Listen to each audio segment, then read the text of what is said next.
उत्सव के लिए देने का कष्ट करें मुख्यमंत्री देवेंद्र फडणवीस जी। बोलिए सियापति रामचंद्र की, पवन सुत हनुमान की, उमापति महादेव की। बोलो जी भाई सब संतन की, सनातन धर्म की, गौ माता की, भारत माता की, छत्रपति शिवाजी महाराज की। नमः पार्वती पते हर हर।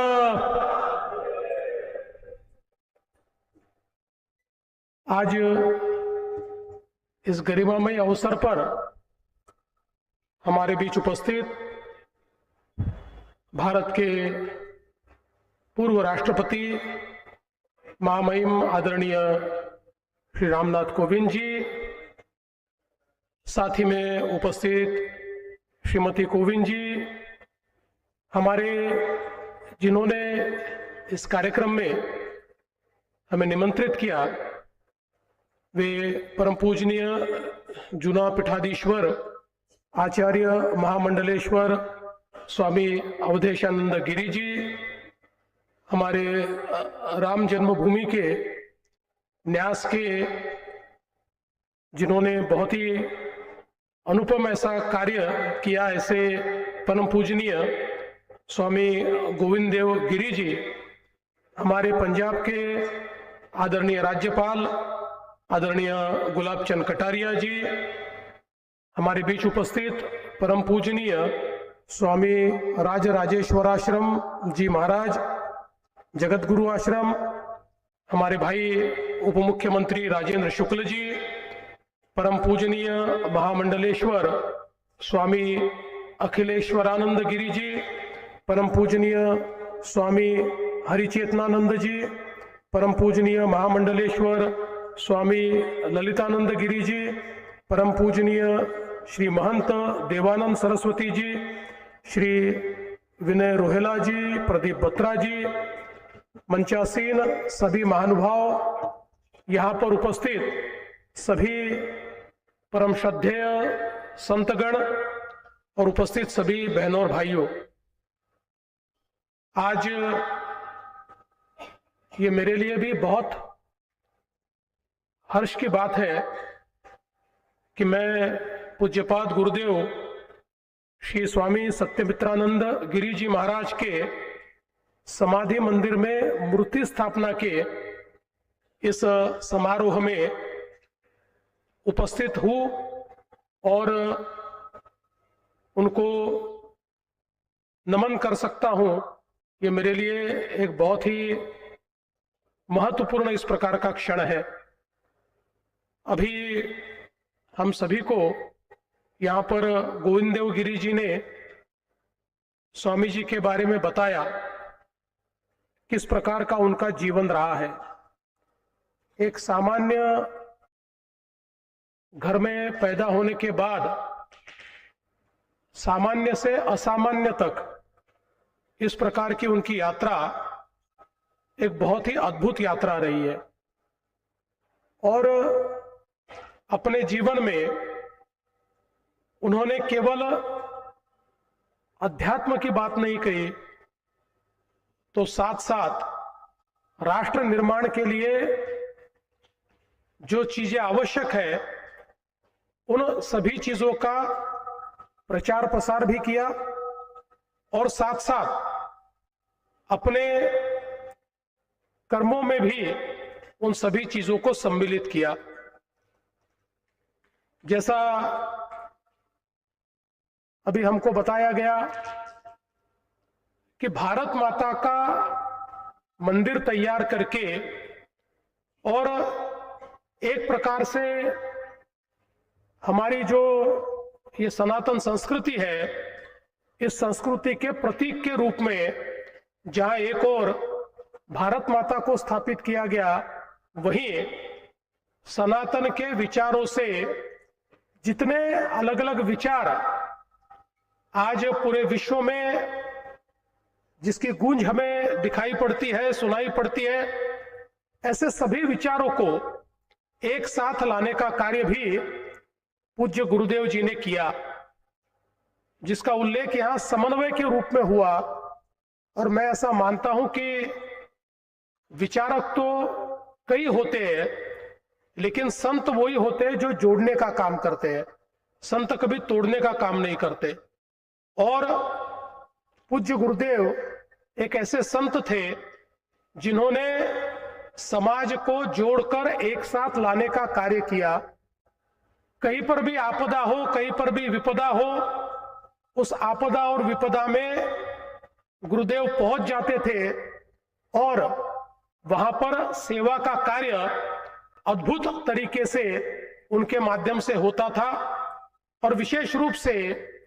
हमारे समाज को ऊंच नीच के भाव से बाहर निकालकर संपूर्ण सनातन समाज एक है,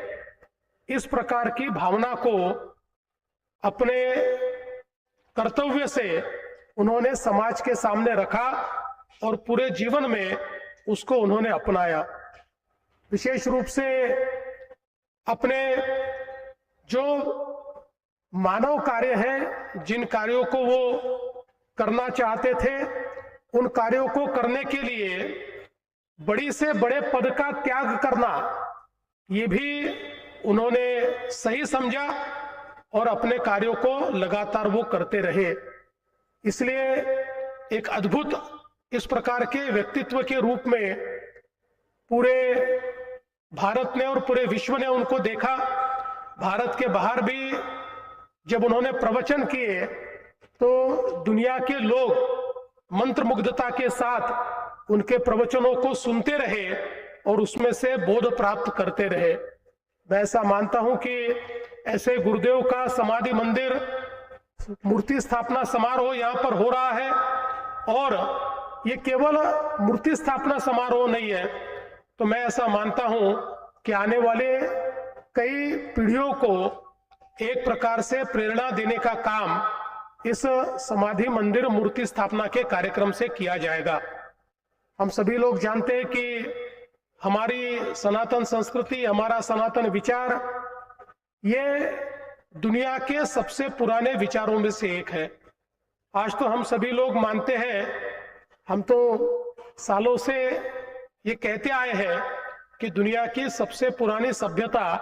ये हमारी भारत की सभ्यता है। लेकिन अब चूंकि जब तक हम लोग इतिहास और विज्ञान को साथ में लाकर इसके बारे में हमारा प्रतिवेदन और प्रतिपादन नहीं करते, तब तक दुनिया भी इस सच को नहीं मानती। लेकिन आज दुनिया के सामने जब हमारी सरस्वती संस्कृति के सारे अवशेष सामने आ रहे हैं, तो ये जो अवधारणा थी कि दुनिया की सबसे पुरानी सभ्यता और दुनिया का सबसे पुराना विचार ये हमारा है, आज दुनिया भी उसको मानने लगी है। और विशेष रूप से हमारी जो जीवन पद्धति है वो एक ऐसी समृद्ध जीवन पद्धति है कि जिसने विविधता को अपनाया है। हमारी जीवन पद्धति ने कभी किसी को बहिष्कृत नहीं किया, तो जो जो इस जीवन पद्धति में आए उन सभी को साथ में लेकर और उन्होंने जो जो अच्छा लाया उस सब अच्छे को अपनी जीवन पद्धति में समाहित करते हुए हमारी जीवन पद्धति आगे बढ़ी। और इसी कारण से दुनिया में और दुनिया के इतिहास में जिनको पुरानी सभ्यताएं कहा गया, ऐसी सारी सभ्यताएं समाप्त हो गई। कोई 3000 साल पुरानी थी, कोई 4000 साल पुरानी थी, कोई 6000 साल पुरानी थी, लेकिन इससे कई ज्यादा पुरानी ऐसी हमारी ये सभ्यता निरंतर चलती रही, क्योंकि इस सभ्यता को ऐसे वाहक मिले कि जिन वाहकों ने इस सभ्यता को संवारा, इस सभ्यता को समाज के सामने, आने वाली पीढ़ियों के सामने सरलता के साथ रखा, अपने कर्मों के माध्यम से, अपने आचरण के माध्यम से इसको अगली पीढ़ियों तक पहुंचाने का कार्य किया। और मैं ऐसा मानता हूं कि गुरुदेव उन्हीं में से एक थे। एक प्रकार से सनातन संस्कृति और दुनिया की सबसे पुरानी सभ्यता के वाहक के रूप में, उसके प्रचारक के रूप में गुरुदेव ने कार्य किया। और मैं ऐसा मानता हूं कि इसी के चलते आज ये जो कार्यक्रम हो रहा है, ये कार्यक्रम उन्हीं कार्यों को आगे बढ़ाने के लिए एक प्रकार से किया जा रहा है। और विशेष रूप से हमारे परम पूजनीय स्वामी अवधेशानंद गिरी जी महाराज, जो पूरे भारत में विचरण करते हैं और अपने स्वाध्याय के माध्यम से एक बहुत बड़ा परिवार उन्होंने जोड़ा है, जो परिवार हमारी इसी सनातन संस्कृति को, सनातन विचार को आगे ले जाने का काम करता है। मैं ऐसा मानता हूं कि गुरुदेव के विचार उनके माध्यम से लगातार आगे जा रहे हैं, हमारे समाज में पहुंच रहे हैं और विशेष रूप से अब तो हमारे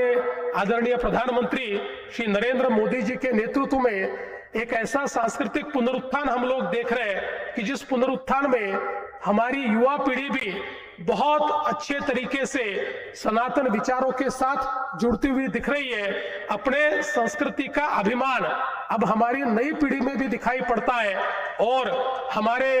जो इतिहास को एक प्रकार से कलंकित किया गया था, अब वापस वही इतिहास मंडित हो रहा है। उस इतिहास की महिमा लोगों तक पहुंच रही है और इसमें मंच पर बैठे हुए हमारे जो संतगण हैं, इन सभी की एक बहुत महत्वपूर्ण ऐसी भूमिका रही है। इसलिए उन सभी को मैं वंदन करता हूं। फिर एक बार पूज्य गुरुदेव श्री स्वामी सत्यमित्रानंद गिरी जी महाराज, इनके चरणों में मैं नमन करता हूं और इस बहुत ही अच्छे कार्यक्रम में मुझे आपने निमंत्रित किया, इस कार्यक्रम का हिस्सा बनाया, इसलिए आपका बहुत बहुत आभार व्यक्त करते हुए अपने शब्दों को विराम देता हूं। धन्यवाद। जय हिंद।